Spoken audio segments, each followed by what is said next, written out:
नमस्कार, मी पंजाब दक हवामान अभ्यासक मुक्काम पोस्ट गोळी धामणगाव तालुका शिरूर जिल्हा परभणी.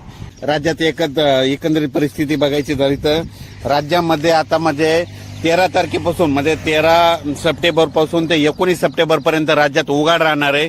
ज्या शेतकऱ्याचं सोयाबीन आलेलं असेल तुम्ही काय करा, हे 8-10 दिवसात काढा, एक दिवस ऊन द्या, नंतर त्याच्यानंतर झाकून ठेवा म्हणून हे अंदाज लक्षात घेतात.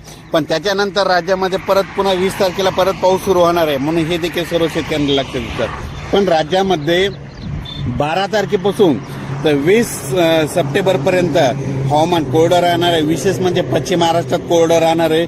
त्याच्यानंतर बार्शी, धाराशिव जिल्हा, त्याच्यानंतर लातूर जिल्हा, त्याच्यानंतर सोलापूर, सातारा, सांगली, कोल्हापूर, नगर जिल्हा या भागात तर 12 तारखेपासून उद्या 12 पासूनच कडक चांगलं ऊन सूर्यदर्शन होणार आहे. आणि ज्यांच्या शेतकऱ्याचा उडीद असेल, ज्यांचं सोयाबीन काढणी चालू आहे, त्यांच्यासाठी ही आनंदाची बातमी. राज्यात सांगायचं झालं तर आज देखील आज आहे 11 सप्टेंबर. आज पूर्व विदर्भ या भागात पाऊस तुरळक ठिकाणी चालू राहणार आहे म्हणून हा अंदाज लक्षात घ्यायचा.